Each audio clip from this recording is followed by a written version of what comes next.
2026 July 10 വെള്ളിയാഴ്ച നമ്മുടെ പരമോന്നത കോടതിയിൽ ഒരു യുവാവ് പെറ്റീഷൻ ഇൻ പേഴ്സൺ, അതായത് സ്വയം കേസ് വാദിക്കാൻ തയ്യാറായിക്കൊണ്ട് വരികയുണ്ടായി. ലക്നൌവിലെ സാധാരണക്കാരനായ പ്രബൽ പ്രതാപ് എന്ന വ്യക്തിയായിരുന്നു അത്. അദ്ദേഹത്തിന് ലക്നൌവിലെ ഒരു ACPയുടെ പേരിൽ ഒരു FIR ഇടണം, അതായിരുന്നു അദ്ദേഹത്തിൻ്റെ ആവശ്യം. ഏതായാലും അയാൾ കോടതി മുറിയിൽ എത്തി ജഡ്ജിമാരെ അഭിസംബോധന ചെയ്തത് കോടതിയിലുണ്ടായിരുന്നവരെയും ജഡ്ജിമാരെയും അന്താളിപ്പിച്ചു എന്ന് പറയാം. കാരണം സാധാരണ നിലയിൽ യുവർ ഓണർ തുടങ്ങിയ ബഹുമാന പദങ്ങൾ കൊണ്ട് ആരംഭിക്കുന്നതിന് പകരം ജുഡീഷ്യൽ സെർവൻറ്റ് എന്നാണ് അയാൾ കോടതിയിലെ ജഡ്ജിമാരെ അഭിസംബോധന ചെയ്തത്. ഞാൻ നിങ്ങളോട് അപേക്ഷിക്കുന്നു, അഭ്യർത്ഥിക്കുന്നു എന്ന് പറയുന്നതിന് പകരം ആജ്ഞാപിക്കുന്നു എന്ന വാക്കാണ് അയാൾ ഉപയോഗിച്ചത് കോടതിയോട്. കോടതി എടുത്തു ചോദിക്കുന്നുണ്ട്, നീ ഞങ്ങളോട് ആജ്ഞാപിക്കുകയാണോ എന്ന്. ജസ്റ്റിസുമാരായ KV വിശ്വനാഥൻ, അലോക് ആരാധെ തുടങ്ങിയ ജഡ്ജിമാരാണ് ബെഞ്ചിലുണ്ടായിരുന്നത്. ബെഞ്ചിലും കോടതി മുറിയിലും ഉണ്ടായിരുന്നവർ അക്ഷരാർത്ഥത്തിൽ സ്തംഭിച്ചു പോയി അയാളുടെ ജുഡീഷ്യൽ സെർവന്റ് എന്ന അഭിസംബോധനയിൽ തന്നെ. തുടർന്ന് അയാൾ ആക്രോശിക്കുകയായിരുന്നു. ലക്നൌവിലെ ഒരു ACPയുടെ പേരിൽ ഒരു FIR ഇടണം, അതാണ് അയാളുടെ ആവശ്യം. എന്നാൽ ബെഞ്ച് അത് നിഷ്കരണം നിരസിച്ചു. തുടർന്നാണ് അദ്ദേഹം തൻ്റെ ഇച്ഛാഭംഗത്തിൽ നിന്നുണ്ടായ പൊട്ടിത്തെറി, അസഭ്യവർഷം നടത്തിയത് ജഡ്ജിമാർക്ക് നേരെ. സെക്യൂരിറ്റിക്കാർ ഇടപെട്ട് അദ്ദേഹത്തെ പിടിച്ചുകൊണ്ട് പുറത്തേക്ക് പോകുന്നതായി വീഡിയോയിൽ കാണാം. ഈ വീഡിയോ വൈറലായിട്ടുണ്ട്. ഏതായാലും നടക്കാൻ പറ്റാത്തൊരു കാര്യമാണ് നമ്മുടെ പരമോന്നത കോടതി മുറിക്കകത്ത് ഇത് നടന്നത് എന്ന് തന്നെ പറയേണ്ടി വരും. കാരണം ഇതൊരിക്കലും പ്രോത്സാഹിപ്പിക്കപ്പെടേണ്ട ഒരു കാര്യമല്ല നടന്നത്. എങ്കിലും ഇതിന് ചില മറുവശങ്ങൾ കൂടി ഉണ്ട് എന്ന കാര്യം വിസ്മരിച്ചുകൂടാ. കോടതികളുടെ പെരുമാറ്റത്തോട്, നിലപാടുകളോട് ഈർഷ്യയുള്ള, പ്രതിഷേധമുള്ള കോടാനുകോടി ജനങ്ങൾ നമ്മുടെ രാഷ്ട്രത്തിലുണ്ട്. അതിലൊരാളാണ് ഇദ്ദേഹം. മാർച്ച് 2026 NJDG ദേശീയ ന്യായിക ഡാറ്റ ഗ്രിഡ് കണക്കുകൾ പ്രകാരം നമ്മുടെ സുപ്രീം കോടതിയിൽ മാത്രം 93,000 കേസുകളാണ് കെട്ടിക്കിടക്കുന്നത്. ഹൈക്കോടതികൾ 25 എണ്ണങ്ങളിലായി ഏകദേശം 64 ലക്ഷം കേസുകൾ കെട്ടിക്കിടക്കുകയാണ്. ജില്ലാ കീഴ്ക്കോടതികളിൽ ഏകദേശം 4.9 കോടി കേസുകളാണ് കെട്ടിക്കിടക്കുന്നത്. ആകെ ഏകദേശം 5.55 കോടി എന്ന് വെച്ചാൽ 55.5 മില്യൺ കേസുകൾ, 55.5 ദശലക്ഷം കേസുകളാണ് നമ്മുടെ രാജ്യത്തെ കോടതികളിൽ അങ്ങിങ്ങായി കെട്ടിക്കിടക്കുന്നത്, സുപ്രീം കോടതി ഉൾപ്പെടെ.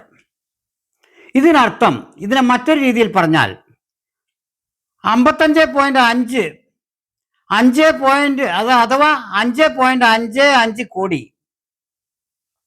കേസുകൾ എന്ന് വെച്ചാൽ ഓരോ കേസിനോടനുബന്ധിച്ചും 10-20 പേർ. ഈ നിലക്ക് ഏകദേശം രാജ്യത്തെ പകുതിയോളം ജനങ്ങൾ കോടതികളിൽ കെട്ടിക്കിടക്കുന്ന കേസുകളുടെ പേരിൽ അനിശ്ചിതത്വത്തിലും ബുദ്ധിമുട്ടിലും കഴിയുകയാണെന്നാണ് സാരം, ഇതിൻ്റെ ചുരുക്കം. അതിലൊരാളാണ് നമ്മുടെ ലക്നൌവിൽ നിന്ന് വരുന്ന സാധാരണക്കാരനായ പ്രബൽ പ്രതാപ് എന്ന ഈ മനുഷ്യൻ. ഇദ്ദേഹത്തിന് താങ്ങാവുന്നതിലപ്പുറമായിരുന്നു.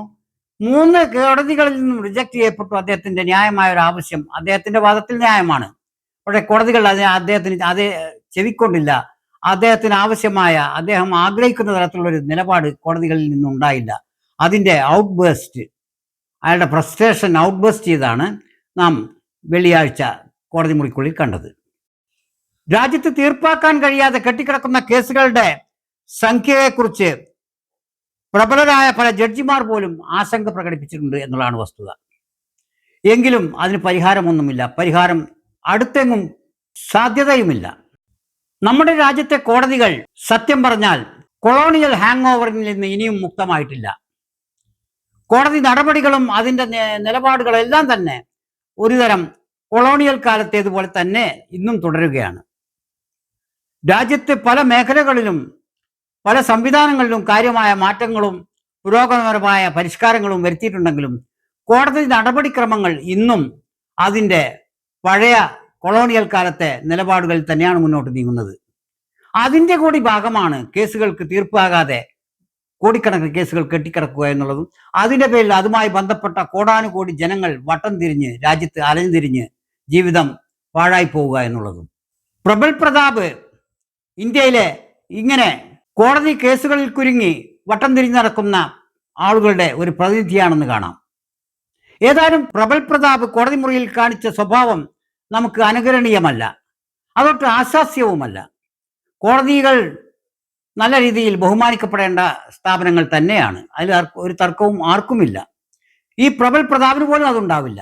പക്ഷേ ചില ദുർബല നിമിഷങ്ങളിൽ നമ്മുടെ നൈരാശ്യങ്ങൾ, ഇച്ഛാഭംഗങ്ങൾ, ജീവിതം തന്നെ പ്രതീക്ഷയറ്റു പോകുന്ന നിമിഷങ്ങളിൽ നമ്മൾ മറ്റ് പല ആത്മഹത്യാപരമായ വഴികളും സ്വീകരിക്കുന്നത് പോലെ ഒരുപക്ഷെ ഈ പ്രബൽ പ്രതാപ് എന്ന വ്യക്തി അങ്ങനെ ഒരു ആത്മഹത്യാപരമായ തീരുമാനത്തിൽ എത്തിച്ചേർന്നതാകാം.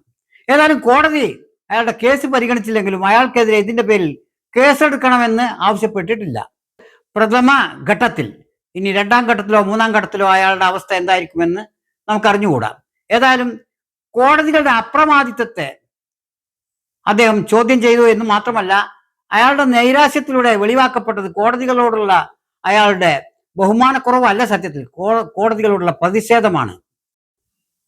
രാജ്യത്തെ കോടതികളിൽ കെട്ടിക്കിടക്കുന്ന കേസുകൾ സമയബന്ധിതമായി തീർപ്പാക്കാനുള്ള കർശനമായ ത്വരിതഗതിയിലുള്ള നടപടിക്രമങ്ങൾ ആവശ്യമാണ്. ഇത് ആരോട് പറയാനാണ്? ബധിരകർണങ്ങളിലാണ് ഈ ആവലാതികൾ ചെന്നുപെടുക എന്നുള്ളത് നമുക്ക് അറിയാഞ്ഞിട്ടല്ല. എങ്കിലും അധികാരത്തിലുള്ള സർക്കാരുകളും ഉത്തരവാദപ്പെട്ട പദവിയിലുള്ളവരും കോടതികളിലെ ഈ അവസ്ഥയെക്കുറിച്ച് ഗൗരവമായി കണ്ട് അതിന് പരിഹാരം കണ്ടെത്തിയേ തീരൂ. എല്ലാവർക്കും പ്രബൽ പ്രതാപിനെ പോലെ പെരുമാറാനാവില്ല കോടതി മുറികളിൽ, അതൊട്ട് സ്വീകാര്യവുമല്ല.